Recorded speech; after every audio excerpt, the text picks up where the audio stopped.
Terima kasih saudara, Anda masih bersama kami di Kompas Petang, saya Cynthia Rompas. Penampakan kayu gelondongan terlihat di Jembatan Aek Garoga, Kecamatan Batang Toru, Tapanuli Selatan, Sumatera Utara, pasca banjir bandang yang terjadi Selasa lalu. Belum diketahui dari mana berasal, namun video hanyutnya kayu-kayu berukuran besar ini sempat viral saat musibah banjir bandang melanda wilayah. Kayu gelondongan kecil hingga berukuran besar terlihat menumpuk di sungai. Kayu-kayu ini diduga menjadi pemicu dan memperparah kerusakan yang terjadi saat banjir. Belum diketahui asal muasal tumpukan kayu tersebut. Terlihat pula sebuah alat berat berupaya membersihkan tumpukan kayu.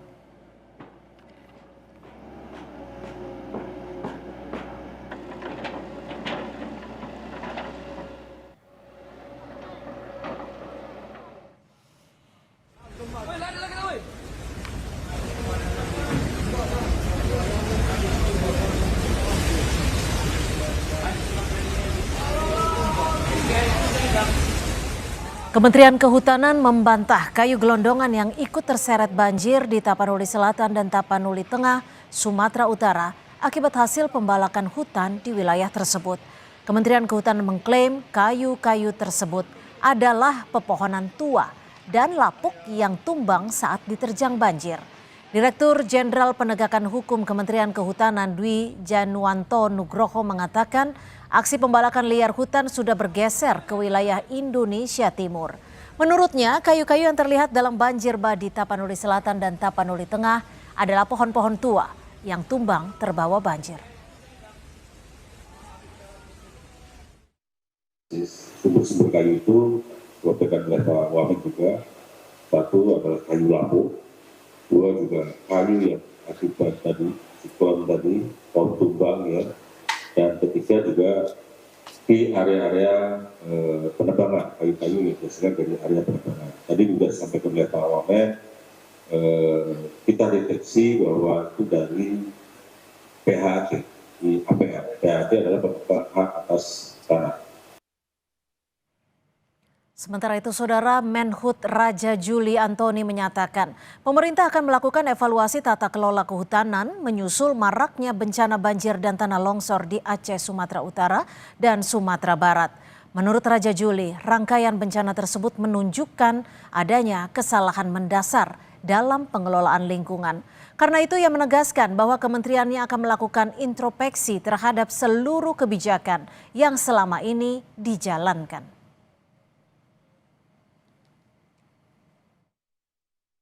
Ada momentum yang baik ya untuk kita mengevaluasi, introspeksi bahwa ada yang salah nih dari pengelolaan hutan dan lingkungan hidup kita. Dan alhamdulillah kita senang sekali Pak Presiden Prabowo Subianto juga dalam pidatonya kemarin mengatakan bahwa penebangan hutan yang liar ya, yang tidak terkontrol ini adalah merupakan salah satu kontribusi terhadap bencana-bencana yang terjadi. Sebelumnya, Presiden Prabowo Subianto menyinggung masalah pembabatan hutan saat membicarakan masalah banjir hingga longsor di sejumlah wilayah di Sumatera. Selain itu, Prabowo mengingatkan sungai harus dijaga kebersihannya agar dapat menyalurkan air dengan lancar. Prabowo mengajak semua pihak berperan menjaga lingkungan untuk mencegah terjadinya banjir dan longsor. Benar-benar mencegah pembabatan pohon-pohon, perusakan hutan-hutan. Benar-benar juga sungai-sungai harus kita jaga agar bersih sehingga dapat menyalurkan air yang bisa tiba-tiba datang. Saudara-saudara, ini nanti usaha bersama kita. Tiap rumah ikut berperan. Banjir bandang dan tanah longsor di Aceh, Sumatera Utara, dan Sumatera Barat diduga dipicu penebangan hutan yang masif pasca ditemukannya gelondongan kayu yang terbawa banjir. Apa yang harus dievaluasi dari peristiwa ini? Kami akan membahasnya bersama Direktur Eksekutif Nasional Walhi, Boy Jerry Ivan Sembiring, dan juga Mulyadi, anggota DPR RI dari fraksi Demokrat Dapil Sumatera Barat. Saya akan ke Pak Mulyadi terlebih dahulu. Pak Mulyadi, apakah sudah ada evaluasi untuk memastikan berasal dari mana kayu-kayu gelondongan ini. Apakah betul seperti yang disebutkan bahwa ini berasal dari kayu-kayu tua yang lapuk dan terbawa air bah ataupun air seperti itu? Atau memang ini adalah bagian dari pembalakan hutan? Kalau terima kasih. Kalau menyangkut masalah kayu-kayu yang saat ini yang terbawa oleh banjir atau longsoran dari hutan, tentu kalau kita lihat secara fisik ini memang sebagian besar ini mungkin eh, terjadinya pembalakan liar di hutan-hutan. Dan bagi kita semua mungkin sudah menjadi rahasia umum ya, pembalakan hutan ini kan masih berlangsung cukup masif. Begitu juga illegal mining, illegal logging ini sudah tidak rahasia lagi bagi kita semua. Namun demikian, saya melihat adanya keterbatasan kemampuan penegak hukum atau pemerintah dalam melakukan fungsi pengawasan. Ini yang sebetulnya menjadi persoalan tersendiri. Karena seperti illegal mining yang juga menimbulkan persoalan lingkungan yang menyebabkan terjadinya bencana, itu sering dilakukan pada malam hari sampai subuh-subuh. Dan sulit sekali dikontrol atau diawasi oleh aparat hukum. Atau memang ada pihak-pihak tertentu yang membacking atau membackup pelanggaran-pelanggaran yang jelas-jelas itu sudah melanggar hukum. Nah, ini yang harus menjadi kajian kita bersama terhadap praktek-praktek yang selama ini sudah kita ketahui secara Tapi begini Pak Mulyadi, apakah ini memang pengawasannya yang lemah atau seperti yang Anda sebut tadi bahwa ada dugaan backing di belakang, backingnya yang terlalu kuat? Ya, saya sebetulnya saya menyampaikan waktu saya kan sudah pernah di Komisi 3, Komisi 1, Komisi 12. Saya menyampaikan bahwa ini semua adalah motif-motif yang dilakukan ini semuanya tentu aspeknya ada aspek bisnis ya, aspek keuntungan tertentu yang tentu juga bisa menggoda aparat hukum untuk tutup mata. Maka dari itu fungsi pengawasan itu memang harus betul-betul ada kemauan politik yang betul-betul keras ya. Kalau presiden, saya mendengar sendiri pidato presiden sudah menyampaikan Pak Prabowo, beliau meminta seluruh hal-hal yang bersifat ilegal, apalagi yang membahayakan nyawa manusia, terjadinya bencana seperti saat ini, Pak Prabowo sudah sampaikan siapapun yang membackingi di belakangnya, saya tidak peduli, akan saya sikat, akan kita basmi. Nah, itu adalah kemauan politik Pak Prabowo sebagai presiden. Sekarang di bawahnya tentu harus menerjemahkan sama kuatnya seperti yang disampaikan oleh presiden tersebut. Saya bergeser ke Mas Boy dari Walhi. Bagaimana catatan Walhi melihatnya? Apakah memang bencana yang terjadi di Pulau Sumatera ini yang bisa dikatakan begitu besar, ini merupakan bencana ekologis yang memang dipicu oleh tindakan manusia? Nah kalau kita melihat dari ini ya, dari riwayat deforestasi atau hilangnya tutupan hutan di 3 provinsi ini, Aceh, Sumatera Barat, dan Sumatera Utara, kita lihat tingkat deforestasinya masih tinggi, gitu ya. Masih di atas puluhan ribu, 30 sampai 80 ribu dalam 5 tahun belakangan untuk tiap tahunnya.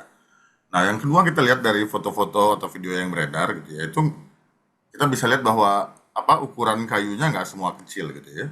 Kalau dia kecil bisa jadi itu jadi hutan tanaman. Lalu tapi kalau ukurannya besar, nah itu bisa jadi kan dari proses penebangan liar gitu. Nah yang ketiga saya sih harus menyampaikan gitu ya. Ini nggak boleh juga sekedar disalahkan sebagai ulah manusia gitu ya. Tapi ini ulah kapital kalau kita bilang. Nah kenapa karena kan kita bisa lihat ya, andai pun masyarakat melakukan aktivitas ilegal tapi penampung kayunya, tapi siapa penerima manfaat paling besar dalam proses-proses aktivitas legal ini, kita tahu siapa jawabannya. Tentu si pengusaha atau perusahaan-perusahaan yang menampung dari kayu-kayu di hutan alam ini. Nah yang keempat gitu, saya ngeresponnya seperti ini. Kalau memang ada hambatan gitu ya, hambatan misalnya aktivitasnya dilakukan malam atau bagaimana, saya mengingatkan bahwa proses penegakan hukum lingkungan itu nggak boleh ansih dilakukan dengan cara yang konvensional. Dia bisa menggunakan cara-cara modern dengan scientific evidence, dengan penggunaan remote sensing. Bagaimana di banyak negara misalnya melihat bahwa ketika ada tutupan hutan alam gitu ya, tutupan hutan yang terbuka dalam kuantitas yang cukup besar gitu ya, ada sistem yang mengingatkan dan proses penegakan hukumnya bagaimana. Ya. Karena dalam proses pembukaan hutan itu bukan butuh waktu yang cepat gitu ya. Oke, Mengeluarkannya Mas Boy, maaf saya dan- potong. Kalau memang bencananya terjadi begitu masif, bahkan di beberapa provinsi ini, dugaan Anda, jika memang Anda sebut ini adalah ulah kapital, ini dampak sejak berapa tahun belakangan sebenarnya? Nah, kalau kita bisa lihat kan ini dampak dari proses investasi yang begitu mengenjot, terus naik dari tahun 1970-an sampai sekarang gitu ya. Kita bisa lihat ketika 70-an ekstraksinya mengkonversi hutan alam secara besar, lalu di 90-an dialihfungsikan menjadi kebun kelapa sawit dan hutan tanaman untuk kepentingan pulp and paper.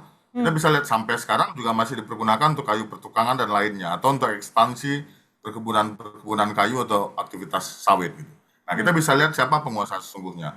Lalu dalam konteks melihat siapa yang bisa bertanggung jawab, kita punya citra satelit kok, kita bisa lihat gitu ya.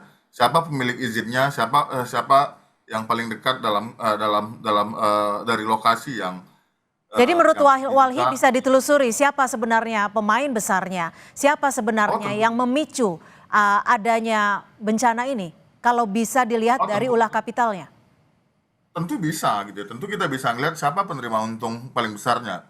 Andai pun gitu ya, sudah ada alih fungsi misalnya di kawasan hutan, kita bisa lihat kan, oh nggak ada tutupan hutannya lagi, tapi dalam 5 tahun lalu dia masih hutan alam. Kita bisa lihat siapa pemilik lahan yang saat ini gitu ya. Nah, yang kedua, saya setuju yang disampaikan Menteri tadi, memang ini yang harus dibutuhkan gitu ya, bahwa kebijakan kita, peraturan perundang-undangan kita harus sensitif Oke. terhadap kebencanaan.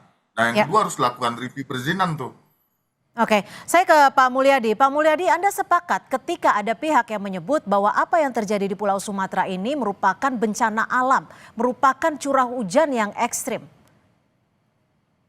Oh iya, curah hujan yang ekstrim kan salah satu dari penyebab bencana ini. Saya juga melihat di sini ada kerusakan lingkungan yang sudah cukup masif ya.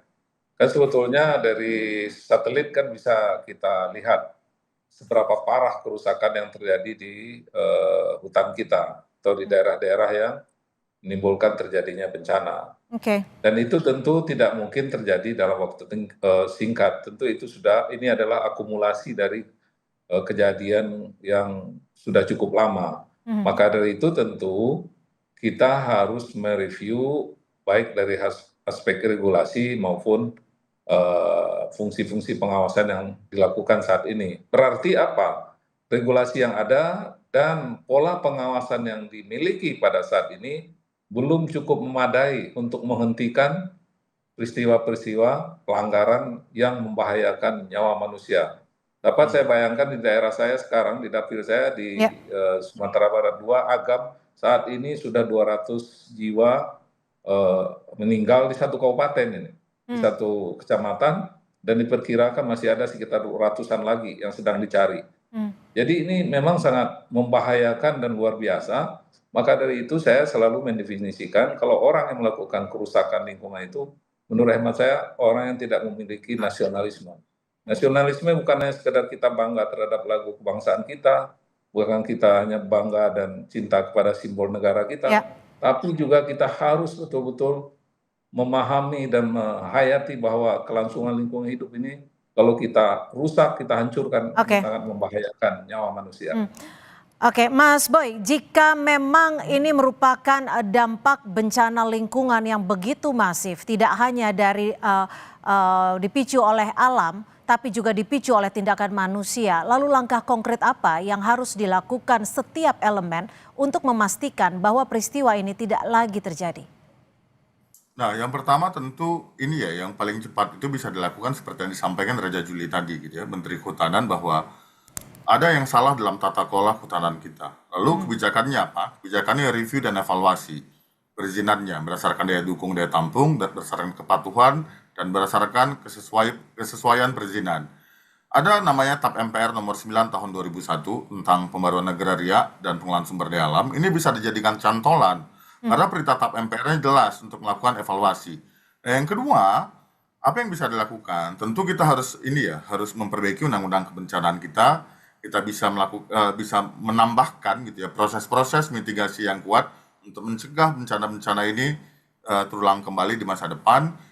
Nah, yang ketiga tentu kita memperkuat di level masyarakatnya. Bagaimana masyarakat diperkenalkan dengan kesiapsiagaan, lalu menjaga kearifan mereka dalam mengelola bencana dan mengantisipasi bencana.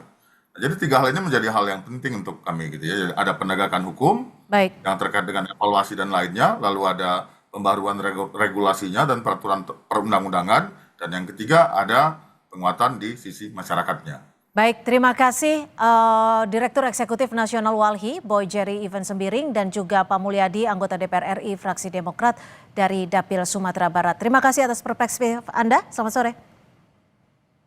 Saudara, 316 jiwa